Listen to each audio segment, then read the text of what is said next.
to an unplanned version of Jessica's 2-car garage, and it seems the other half jinxed me because he took the wagon to work and I said, oh, the truck will be fine.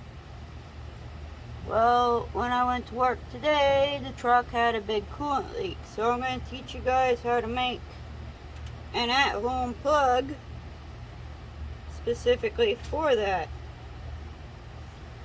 And all this is a little fuel fitting threaded through a washer with a gasket glued to the bottom of it. The gasket came off of an old radiator cap, which I might end up using still. So, this is going to go inside of the filler neck for the radiator. After that, the air compressor goes into the fitting. I have my compressor set for about 40 pounds. 40 pounds because it has a little bit of a leak, so it's going to come out 20 at the end of the day when I go to pressurize this. So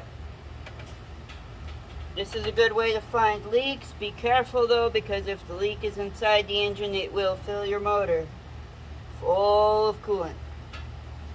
Just push it down, give it a little bit of pressure. Make sure to hold your thing there so it doesn't come at you in the face, but as you can see, it's pretty clear where it's leaking now.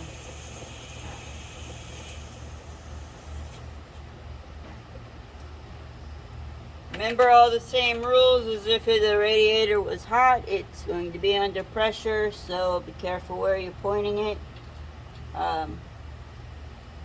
As you can see though, I've got a pretty good idea where I'm going to have to fix it again.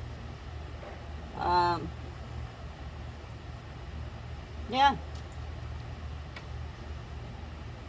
So I know what's leaking. Once I get it put back together and the epoxy and whatnot dries, which will probably be tomorrow after work, I will film it again and show you guys whether it worked or not.